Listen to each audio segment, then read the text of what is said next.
Hello, everyone. Welcome to Diego Knows. I am Diego, and today we're going to talk about what else? Sex and the City, okay? So we finished up season 2 yesterday. Okay, so season 2 is done. It's in the can, it's in the shitter, it's done. Thank God we have finished it. Now we're moving on to season 3. Okay, so now some big changes are starting to come. This is the season, from what I remember. Like I said, I'm rewatching these episodes again for the first time in many, many years. So what I remember, this is when like the relationships started being a more present factor on the show. Okay, we started seeing these women with the same guy over and over again now. Okay, so we're starting to develop the men more, which is what I've been saying the whole time. I think that's the biggest thing the show was lacking, was the development of the men that are on the show. There was no real men on the show. These were caricatures of men. Unfortunately, in this season, it looks like they're still going to be doing that, but we will have some guys that are sticking around longer now. Okay, we will have some development towards other male characters, okay? Which is the part that I like, because, I want to see that, that these women are dating real guys, okay? Because so far they're not, okay? They've been dating these cartoon characters and calling them guys, all right? But that's really not what they are, all right? So finally, in season 3, we started getting more of that, all right? I'm pretty sure Aiden shows up in this season. I know Big shows up again, because he shows up in every season. So I know we're going to have a lot more of that. And I know Steve's going to be a major factor in this season. And I don't remember for sure, but I'm pretty sure Charlotte meets Mr. McDougal in this season. I don't know if they get married in this season or not. They probably do get married in this season. But I know that happens. So I'm excited. So we're going to start the ball rolling here with season 3 of Sex and the City. So this episode is episode 1 of season 3. The name of the episode is called Where There's Smoke. Okay, so there's a big theme on this episode is going to be about firemen and fires, and putting out fires and, lighting a fire inside your, whatever, being rescued. Being rescued is probably the main theme in this episode. Okay, so it starts off with the girls are on a ferry, they're going to Staten Island. Okay, because I guess the fire department, the New York Fire Department, is going to have a sexiest man contest or whatever, and Carrie got invited to be one of the judges. I mean, I know it's a thing, especially after 9/11, but 9/11 hasn't happened yet, I don't think, in season 3. It might have happened. It might not have happened. I'm not sure. I'd have to look back on the original air date to see when it happened. But cause I know this is around the time when September 11th happens. And they show the city. I think I saw the Twin Towers. So I don't think September 11th is happening because they have a view of the city at night. They're looking at the city from New York and they're going like, how do all our ex-boyfriends fit in that tiny little island? Miranda says that. I think I saw the Twin Towers there. In the next episode, when I see the next episode, I'll let you know. But anyway, it's about the fire department, and I know that fire departments are a sexy thing for women. I get it, so are cops and doctors and all that kind of shit. Construction workers, I get it, ladies, it's a sexy thing, But how come we don't ever have like nurses stripping? How come we never have like nurses, doing a sexy dance and guys judging that? You never see that. You know why you don't see it? Because it's fucking sexist. That's why. Why you don't see like secretaries stripping? You don't see that because it's sexist. So why do we have firemen fucking stripping? Like that's like a thing. I mean, it's just, I'm not saying don't do it. By all means, if that's what turns you on, do it. Do it. There should be more stripping. There should be more people stripping. There should be car mechanics stripping. Okay, I don't care. That's fine. But at least give the guys something to fucking watch too. Don't say that we can't have it because it's sexist, but then you're over there doing the same thing. No, that's not fair. That's not fucking fair. So I think we should have like a nurses or teachers, teachers, because teachers are 90% women. Have teachers stripping, for money. Have nurses, which are mostly women, stripping for money. We should have that. We should have, how about like house cleaners? Those are mostly women. Have house cleaners stripping for money, so the guys can go see that. That would be fair, wouldn't it? Yeah, no, you ain't gonna see that though. No, you'll see firemen. Firemen.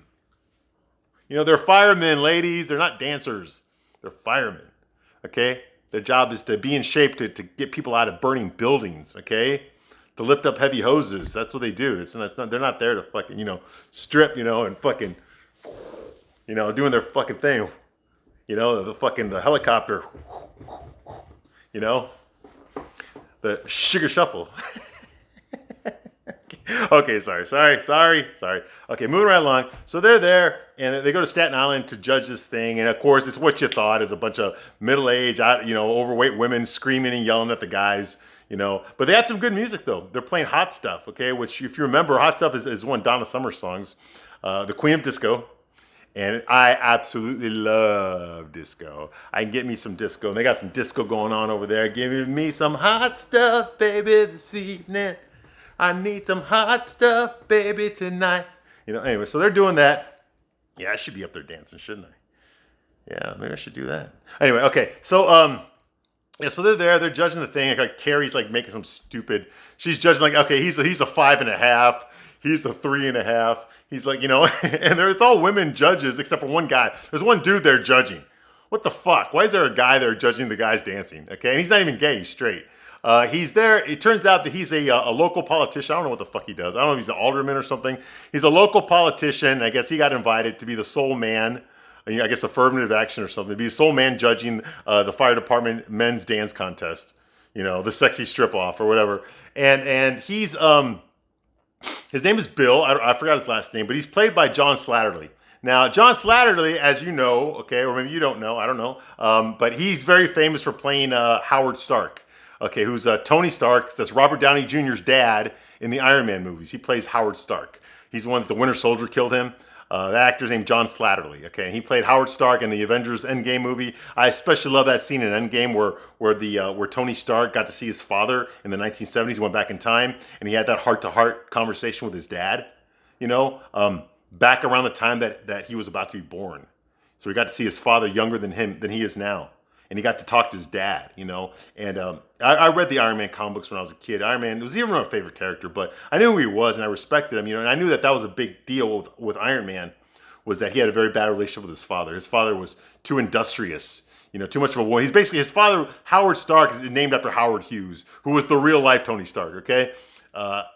Stan Lee, when he created Iron Man, he created Tony Stark to be a model of Howard Hughes, who was alive back then, although he was a recluse back then.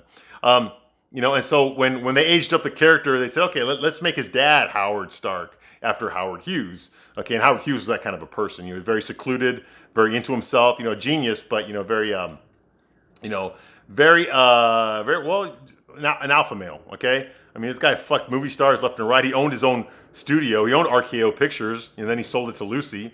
So I mean, this guy was very, very famous. Fucked a lot of movie stars, fucked a lot of starlets. Made the careers of many, many actresses. There's probably not one like famous actress from the 30s and 40s that he didn't fuck. Okay, I mean, I'm talking all of them. All right, so yeah, he was very well known. And then you all saw the movie with Leo DiCaprio, The Aviator. You all know about him. Okay, but then anyway, Howard Stark was based on Howard Hughes. Okay, and John Slattery's character they hired him because he acted a lot like what Howard Hughes acted like. He had the New York accent. He talked real fast. He acted like a New Yorker, and that's what this guy is. He's a politician, though. Bill's character's a politician, and he's got the hots for Carrie, and he's just like kind of creeping. Honestly, he makes these little jokes and stuff, and he flirts with her. He shares a cigarette with her because he smokes. He shares a cigarette with her, and he gives her some. There's some nice banter going on there. Like he's like, I don't understand why did you vote the halves on people, like a 5.5 or a 6.5? Why didn't you just say a 7 or a 6? Why did you do a 6.5? That kind of thing, And she's like, well, I don't see how you gave that guy over there a 9 when he's clearly, a 6. He's like, well, you know what? I like love handles. That give you something to grab. But which is something a straight man said. Go figure. Yeah, that's weird. Anyway, he's just persistent. He tells her he's a politician, but he's one of the good ones. Okay, and he's just pressuring her. Can I get your number? Can I get you? Let's go out to dinner. Let's go do this. Let's go hang out sometime. And she's just like shooting him down. Like no. He's like, oh, don't tell me. You just got over a bad relationship. Is that it? And she just like shuts the fuck up. And he's like, okay, that's a long, awkward silence. So I guess he hit the nail on the head. So a normal man would quit pressuring her for a date. A normal man would be like, okay, well, this woman's obviously, she's trying to get over a bad relationship. She's not over a relationship, or she's fucking with me because she wants me to go away. So she came up with this excuse that she's recovering from a bad relationship. Either way, get the fuck out of there, dude. The last time I checked, there's a whole shitload of club full of women in there. Okay, I'm pretty sure you'll find some better looking than Carrie. Not that she's ugly, she's not. Okay, but this is a big social environment. Okay, I'm sure there's got to be some girls in their 20s in there that he could be hitting on. I mean, and he's probably like in his 30s, but he looks like he's in his 50s because he's got a full head of gray hair. But so he's a good-looking guy. He's smart. He's witty. The world is bigger than just one woman. I wish this show could really understand that. Okay, that the world is bigger than one woman. It's not realistic for a guy to hit on one girl, get shot down, and then go away forever. No, that's not what happens in real life, okay? If a guy has got the courage and the confidence to approach a stranger and start flirting with her, believe me, he can do it more than once on the same night, okay? Especially in a place that's full of beautiful women. So I don't understand why he's pressuring Carrie when there's other beautiful women to talk to. I know the real reason. The real reason is because they're trying to make him the focus in this episode, okay? So we got to give him some screen time. But realistically, if I was hitting on a girl the way he's hitting on Carrie, and she just kept shooting me down, I wouldn't ask her for any more. I'd be like, okay, you have a good night, bye. And I'll go talk to another girl. That's what would happen realistically, but that's not going to happen in the show because, it's about Carrie. Carrie can't, that can't happen to her, Okay, so that's going on. Meanwhile, Miranda brings the drinks. They're drinking something called a Staten Island iced tea. I don't know what that is. I know the Long Island iced tea. When I bartended, I made Strong Island iced teas. Whoa, you don't want to drink those, man. That's one sip and you'll die of alcohol poisoning, okay? I made them pretty fucking strong, all right? Back when I used to drink. I don't drink anymore, So, so I understand the whole mood. They're getting fucked up, the mysterious drinks that are just so full of fucking alcohol, okay? And that's what they do. Of course, Samantha's checking out the men. She sees one of the guys, one of the firemen that's stripping up there. He's got his shirt on, And she's like, look at his arms. He's like, it's the gun show, whatever. He's like, and Miranda says something like, hey, you know what they say about big arms? Big arms. Hey, I don't buy that stuff. I don't buy that stuff anyway. And of course, Charlotte gets fucked up. Now here comes my favorite part of the episode. My favorite part of the episode was they just hang loose, okay? They just hang loose and they just start dancing, okay? And the song changes. Now they're dancing to Bad Girl, another Donna Summer song, talking about the sad girls. Talking about bad girls, yeah. And Carrie does this spin like she's in Footloose again. Beep, beep, ba-na, boop, boop, ba-da, beep, beep, ba-da. Sad girl, you're such a bad girl. Beep, beep, huh, uh-huh. Oh, sorry, I was listening to this shit when I was a little boy. Disco is the very first music I remember listening to when I was a baby, okay? My relatives played it on the radio all the fucking time. One of my earliest memories is seeing commercials for like Saturday Night Fever. Okay, I listened to this shit all the fucking time when I was like fucking 2 or 3 years old. All right, so I remember the music. I love the music, and now that I grew up, I still love the fucking music. I'm always gonna fucking love disco. Okay, it's my favorite music in the whole fucking world. Okay, but this video is not about disco. But I like the fact they're playing disco. They shot the disco ball there, the whole fucking, the works, man. It's gotta be like 2000 or 2001, and they're all fucking dancing to disco, man. That's the way it should be every day. Disco's not dead. Disco never died. Disco will live on forever. That's the last music they ever made where they actually used real instruments before everything got synthesized. Yes, disco. All right, anyway, moving right along. So they're all jamming to some really good music, and it gets better too. Samantha starts flirting with the fireman there. He's a total idiot. He's wearing his fire department tank top, and she goes up to him and starts flirting with him. And she says something like, hey, that shirt of yours, I want to buy one for my little brother. He's like, oh, well, I don't know where you can get one, but, not around here anyway, but you go back to Manhattan, they probably got like a store over there where you can order them because we don't sell them out of the department, but you can buy them somewhere else, like at the store or something. I don't know. My sister says she got one over at, and she's just like, okay, just shut the fuck up, dude. Like, you can't, this guy does not realize he's being hit on. Like, he's taking everything she says literally, okay? So, she starts asking him some stupid ass questions, blah, blah, blah, don't leave them, they start dancing some more, and there's just, so that's basically what's going on here. Samantha and Mr. July, I guess he's Mr. July. He starts talking about how he's never danced before. Like, this is the first time he ever did it. He did it like on a lark, and I guess he won or something. I don't fucking know, but she's flirting with him. Meanwhile, his name's Ricky, by the way. And like I said, he's an idiot. There's no social cues at all. Meanwhile, Carrie's smoking with Bill. Charlotte gets totally fucked up. And she's just like, she's in her own world, She's in her world of disco, which is the only world to be, honestly. They're doing the whole, the John Travolta,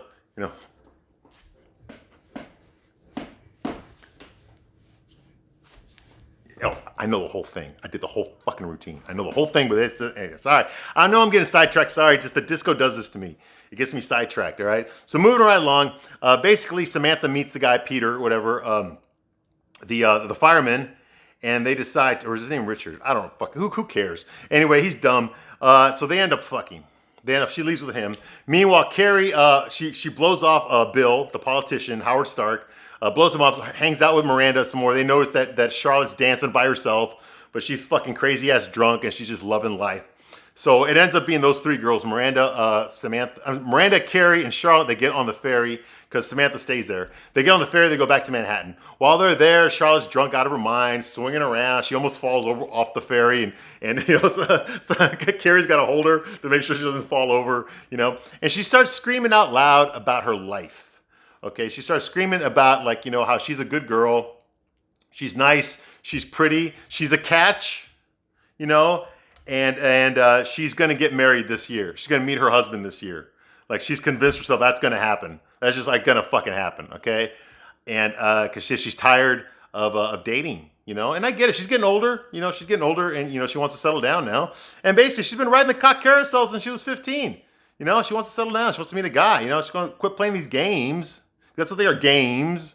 And just settle down with somebody. Somebody good. But the problem is that she's got this idea of what she wants, and she wants some guy to come into her life and rescue her and save her from her miserable existence. Well, that just ain't gonna fucking happen. Nobody can do that. No guy will ever do that. Fuck all those chick flick movies that you've seen. That's not fucking realistic. Nobody can save you from yourself. The problem is you. In most cases, it is. Okay, and that's going for guys and girls. Okay, the problem is you. No one coming in your life is gonna fucking save you from you.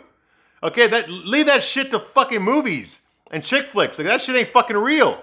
Okay, in real life, a person is supposed to add to your life. They don't rescue you from your life. Okay, and in very few situations, they can rescue your life. Literally your life, like a fireman or a cop or something like that, or an EMT or something. Yes, a nurse, paramedic. They can rescue your life, but your quality of your life is down to you. That's what you do with your life depends on how good your life's going to be. No one else can add to or take away from that if you don't let them. Okay? So the whole idea that someone's going to save you from a miserable life is bullshit. It's fucking bullshit. No guy's going to do that. No guy should do that any more than you should save a guy from his fucking miserable life. And so to quit watching chick flicks and think that shit's going to fucking happen. It's not real. It's just not fucking real. I'm not saying romance isn't real. Romance is real, okay? But, chick flicks don't get sequels for a reason. Okay?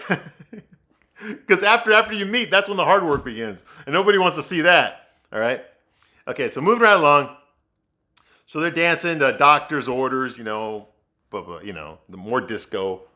All right, so that's going on here. Meanwhile, Samantha's having sex with that fireman that she met, Peter, or whatever his name is, Richard.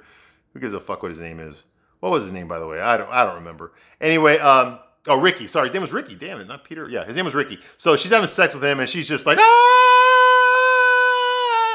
Like a fucking fire alarm. Like a 4-alarm fire. I guess because that's funny because he's a fireman. Get it? So she's moaning like a fire alarm. Ah! Yeah, that went too well. But anyway, so later on, she starts talking. The next day, she starts talking to the girls. They're all having lunch again like they always do every episode. And she starts talking about how he got her so wet, and that that he's no one's ever gotten her that wet. And let's talk about his cock. And I think Shaw points out there's a little kid sitting behind them. Hey, there's a little kid over there. And she's like, well, it's not that's their fault, not ours. And then Miranda says something dumb. Like, how is it that firemen are so sexy and attractive? Even when they're not attractive, they're still attractive. And Carrie's like, well, it's because, they rescue people. It's because, they have a weight limit. And they, and they do the whole hero thing. And Charlotte says, it's wrong to sleep with a man just for a fantasy. Because that's why Samantha was sleeping with the fireman, because she wants to fuck a fireman. It doesn't matter who it is, really. She just wants to fuck a fireman, She's fucking the uniform. She's not fucking the guy, And she's like, okay, of course it is. All sex is a fantasy, And so we all do that, And of course now of course Charlotte's hung over out of her ass. And this honestly, this is the worst I've ever seen her. She got no makeup on. She's got blemishes all over her fucking face. She's got she's got darkness under her eyes. She looks like she's fucking hungover and just fucking hating life. She's constantly dropping her head on the table. She's just like, the whole fucking time. So she's obviously hungover like hell. Yeah, I've been there too. I understand. So Carrie is like, the firemen, the reason they're sexy is because they got a weight limit and because, they do the whole rescuing thing. Okay, and Charlotte's like, women want to be rescued. That's why women find firemen sexy, because they want to be rescued. All the women shut up. Because I guess, in the feminist ideology, you're not supposed to say that. You're not supposed to say that you actually want a man to fucking rescue you. Okay, there's different ways of being rescued. Okay, there's physical, there's emotional, spiritual, intellectual, all different kinds of ways. But that's something that you're not supposed to talk about. You're actually not supposed to mention that you actually need a man in your life. Now, most women will admit that they need a man for some things at least. Not for everything, but for some things. Okay, and that they can't live without them. That would be a realistic statement. Okay, because I know that men definitely need women for things, not everything, but for some things. If they want to, have a relationship, if they want to go through life, it's easier to do it with a partner than it is to do it by yourself. Okay. So I don't understand why it's such a horrible thing. Even today, it's even worse today in 2022. You can never have a woman say that she needs a man's help. You can never do that on TV today or in movies today, or in any sort of fiction. I mean, you can do it, but no one's going to see it. No show is going to green like that. No studio is going to approve that. No network is going to put that on TV. No publisher is going to publish that story. Where that a woman actually says, "Hey, I need a guy." They're not going to do that because it goes against the narrative. It goes against the whole feminist idea that you can do everything by yourself and that you don't need a man for anything. Well, the problem is that you do. Okay, sorry, you need us just as much as we need you. I'm not saying we don't need women. Okay, we need women. Okay, but there is no such thing as you need us more than we need you, or we need you more than you need us. That doesn't exist because we need each other for different things. Okay. You ever ask? All these feminists, once they get a flat tire, who do they call? Exactly. Yeah. They don't do it themselves. They call us. When something goes wrong with their car, who do they call? Yeah, us. Yeah. So it's like, no, we need each other for things. Okay, we do. Okay, this whole idea you don't need a man for anything. It's just a narrative being pushed that thankfully I think people are starting to wake up to now. Thank God. Because I am all about equality. I am all about equality, okay? And I don't want to live in a world where women think that they can do everything without a guy. I don't want to live in that world because it's not a real world. Just like I don't want to live in a world where men think they can do everything without a woman because that's not a real world either. I don't want either one of those things to be the case, okay? But if I see one side doing it and the other side's not doing it, I'm going to call it out because it's not fair. That's not equality. That's not anything. That's not anything productive, Okay, moving right along. Okay, so like Carrie says that too. Feminists aren't supposed to admit that. They're not supposed to admit that they need a man. That they want to be rescued. Holy shit. And Charlotte says, well, she's been dating since she was 15, and she hasn't found the guy yet. Where's her guy? She's like, I want my guy. And Miranda's like, white knights only happen in fairy tales. White knights aren't real. And Carrie says, like, maybe we are, us girls are the white knights, and we just save ourselves. Well, you can to a point. You can, but, do you really just want to live a life where it's just you, your vagina, and your girlfriends? Really? Is that all you want in life? There's nothing else you want from a man? I kind of find that hard to believe, because, women drive themselves crazy too, So, anyway. All right. So here, that's the thesis of this episode is, do women want to be rescued? Do women want to be rescued? Okay. So Miranda goes to visit her optometrist. She's going to get LASIK surgery to correct her vision. She wears glasses. I don't remember her ever wearing glasses before, but apparently she wears glasses. So she's getting her LASIK vision done so that she can see without glasses again. Great idea. I think I might look into that. I'm afraid of them cutting into my eye though. That's the only reason I don't do it. But yeah, I have considered it myself, So she's going to do that, and she needs somebody to pick her up from the doctor's office after it happens because she's going to be full of drugs and she's not going to be able to see. So someone's going to have to drive her home or take her home or whatever. And she's like, I don't need anybody for that. And the doctor's like, yes, you do. Yes, you do. Okay, so that's going on. Steve and her out on a date. Next scene, Steve offers to hold her hand. She's like, I don't need your hand. I don't need you. And he's like, okay, it's like she's like, I don't need anyone.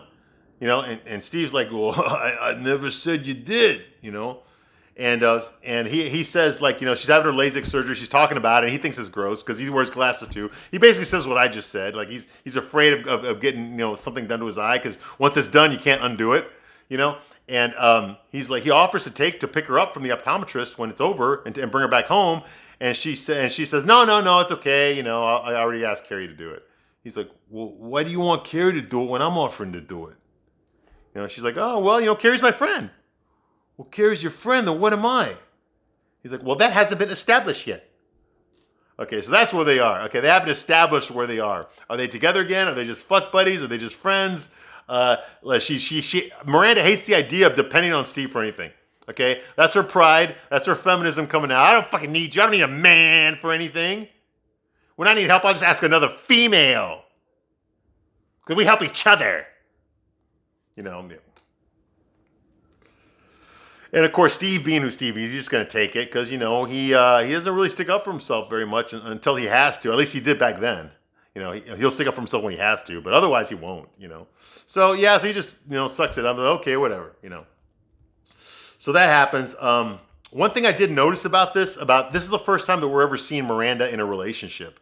Okay, now every time we've seen Miranda up to this point, up to season 3, we always see who she's like around her girlfriends, and we've seen what she's like on a date. Okay, when she's like going out on a date with somebody for the first time or the second time, okay? Having sex for the first time or the second time. Okay, we know what she's like during those times, and we know what she's like with her girlfriends. Okay, we don't know what she's like with a boyfriend. We've never seen her with a boyfriend before, acting like a girlfriend. And here's the scene where we're seeing that. In this season, we're seeing Miranda acting like a girlfriend. So we're seeing a different side of her, a side that her girlfriends don't see, okay? That only Steve sees, all right? And I think that's kind of cool, okay? Because we get to see what she's really like. When she's not like with her girlfriends, just like, I'm sure that the way she acts when she's at work is not like the way she acts when she's with her girlfriends. And that's not going to be the way that she acts when she's with Steve. So we're finally getting to see what Miranda's like with a boyfriend. Let's see how she treats her boyfriend and how her boyfriend treats her. Okay, that's interesting. That's getting me invested on the show. I want to see what Miranda's like. All this shit about I hate men. Well, let's see what happens when there's a man in her life and a man that she cares about. Let's see how she acts now. Let's see how much she doesn't need him now. Okay? Let's see if if she eats all that bullshit she's trying to feed the other girls for the past 2 seasons. All right? So that's interesting for me. Okay, moving right along. Carrie goes to the bar with Charlotte, and they're basically just there to scope out guys. She's trying to find her Mr. Right, and she sees this guy named JJ comes up to them. He's very annoying. Hey, beautiful, hey, sweet, hey, hot lips, let me buy you a drink. And she's like, no, never mind. She goes away. He follows her to the other side of the bar. Hey, it's me again, JJ. Hey, hot lips there. Hey, let me buy you a drink, and I'll even buy Blondie here a drink too. Well, this one guy stands up and goes like, hey, you're annoying the ladies. Why don't you walk away? He's like, I ain't talking to you. Hey, you're bothering the ladies, so walk away right now. He's like, what are you going to do about it? Fuck you. And he pushes them. When he pushes the guy, he's like, clocks the guy, knocks him out. So, of course, that turns on Charlotte, okay? And myself, having been in a few altercations in certain establishments that offer libations and spirits, I can attest that, yes, it does turn women on, okay? It does turn women on when you beat the crap out of someone. Not beat them, where they got to go to the hospital, But if somebody's acting violent, or if he's acting rude, or he's threatening, just being a total asshole, and then someone else takes him out, it kind of like, it turns women on. It does. Okay, so I can understand why Charlotte's like, oh God, who are you? Well, it turns out his name's Arthur. He's an investment banker. He's got blonde hair. He's rich, which is basically he's rich, he's good looking. That's all Charlotte really cares about, okay? so he white knighted her, so she's turned on by him. Boom. So now we got the love interest for her. Okay, moving right along. Carrie, Carrie is shopping like crazy. She maxed out her credit card. So she's carrying all these bags from Barney's and whatever. And on her way back to her house, she sees Bill there. Yeah, Bill John Flatterly there, sitting there. And this is the politician that she met at the strip-off, at the fireman's strip-off. He's there. I guess he followed her. He tracked her down. Like, he asked her a couple of questions, like where she lived and stuff, but he tracked her down. He tracked her down to her address, and he's waiting for her in front of her fucking house. How creepy is that? I know the episode's not playing it as creepy, but if I was a woman and some guy I rejected showed up at my front door someday, unexpected, unannounced, uninvited, I'd be fucking freaked out. I'd be, what the fuck are you doing here? But Carrie's not like that. They just start flirting with each other. And he's basically begging her. He's doing it in a charming way, but he's basically begging her to go out. Hey, listen, I brought this over for you. It's your voter registration card for your district, Just fill it out. I already filled out your occupation. I put down heartbreaker. Anyway, I'm going to this event and I want you to come with me. You know, it's at 7 o'clock on Friday and I'll pick you up at 6:30. I ain't going to go. No, it's going to tell you what. I'll go ahead, get dressed, make yourself look all nice. I'll be here at 7:30. And if you don't show, if you don't want to go, just don't come out the door. And then I'll go without you. No problem. Bye. Bye. Like, I'm like, holy shit, this guy's a fast talker. And just like, what the fuck, dude? You're creeping me out. But I guess Carrie's considering it. You know, I mean, she's still upset about Big. You know, she hasn't gotten over that, but she's considering going out with this guy.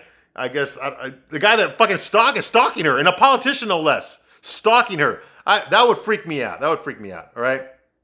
But you know, but he is a smoker, so I guess that's something, right? Wants a date, okay, and he wants to date. He tells her to wear the shoes, but he's pestering her for a date. Okay. Meanwhile, Charlotte goes on a date with Arthur, the guy that beat the shit out of the other guy at the bar. They're there. The guy sitting behind Charlotte bumps into her by accident, you know, while they're having brunch, and the guy's like, hey. You just bumped into her. You need to watch what you're doing. You need to apologize to her. He's like, oh, it's just an accident. He's like, no. Then you need to tell her you're sorry. And he stands up. You're going to tell her you're sorry right now. You don't treat women that way. You know, he's like, hey, dude, cut it out, you know? And he just, oh, yeah. Oh, and he picks a fight again. So basically, this guy is just a Chad. He's an alpha male jock Chad, okay? He likes to pick fights. He's probably doing steroids. You know, because I know steroids will make you act that way, you know, aggressive and angry all the time. He's probably doing roids. He's all fucking roided out, you know, acting like some fucking WWE wrestler, like The Rock in the 90s, you know, just fucking knocking out people left and right. Anybody who looks at him funny, he's just going to fucking hit him. That's the kind of guy he is. Well, Charlotte sees this, and she's like, okay, I don't want to be with this guy. This guy's a fucking loser. This guy's way too violent. He's going to end up in jail. He's going to end up in prison, you know. And I agree. You don't want to be around guys like that, okay? I've met too many guys like that, and these guys are just, they're dangerous, okay? Not just to themselves, they're dangerous to other people, okay? These are guys anything will set them off, you know? And you don't want to be around someone like that. Those are the guys you want to avoid, you know? But that's obvious, you know? But it scares her. Because now he's hitting a guy that it was a legitimate accident. He wasn't trying to be an asshole. He accidentally bumped into her, and he just beat the shit out of this guy for nothing. You know, so yeah, so she's better off not being with him. So we don't see him anymore. So we're gonna pop that balloon right now. Next up, Steve. Steve picks up Miranda at the optometrist. She's drugged out of her mind. She's blurry. Everything's blurry-eyed. She can't see anything. He picks her up there. He puts the sunglasses on her to cover up those fucking ugly goggles that she's wearing. He takes her back home, puts her in bed. She starts screaming at it. I don't want your help. I don't need your help. You know. And, you know, because, you know, she's a bitch, you know, even when she's drunk, you know, she's a bitch.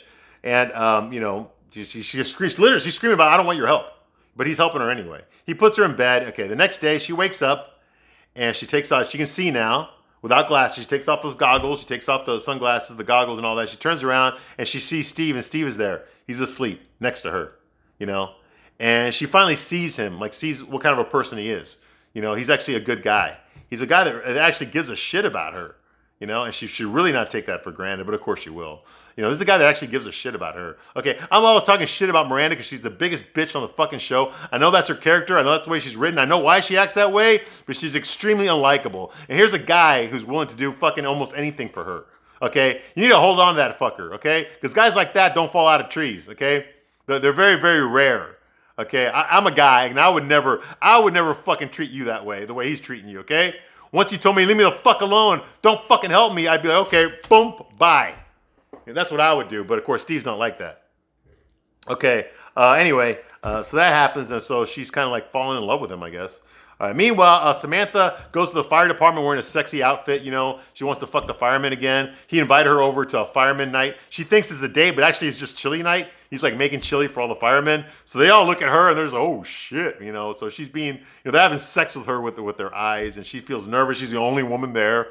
Okay, so they end up fucking. Okay, they're fucking next to the fire truck.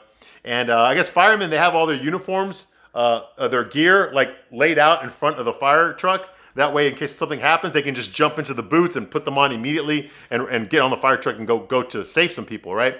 Well, she asked about that, so she thinks it's sexy to try it on. So she puts one of those fire department outfits on, fireman outfits on, and then the fire alarm goes off. So everyone's scrambling, okay? And one of the firemen comes up and goes, like, I guess she's wearing his outfit. He's like, you know, what I would have done is be, hey, man, take that off right now. We got to go. There's a fire going on. Would you please take that off? I'll help you. Yeah, but I got to wear that right now. Okay, so please hurry up right now. That's what I would do, but that's not what he does. Right? He's like, what the fuck you doing, lady? Get that shit off. There's a fucking fire. Hurry the fuck up. You know, just like being a total asshole. Now I understand it's an emergency. He's got to go, but I wouldn't have talked to Samantha that way. That was just a little over the top. I don't understand why a civil servant would talk to somebody like that. To me, that was kind of fucked up. But we do get to see Samantha naked a little bit. We see her tits, you know, whatever, you know, and she's got her underwear on. You know, and that's it. You know, of course, they take off. She's almost fucking completely naked, except for her bottom, you know, and she's trying to cover up her top. And of course, the big bay doors open. So this old couple walk by and they see her naked. All the firemen left on the fire truck. They're gone. So she's by herself there trying to find her clothes on the floor because she's naked, you know. So that was kind of funny, you know, but hey, that's her fantasy, right? I'm surprised she didn't fuck all of them though. But anyway, okay. So that's her story arc this episode. So that happens.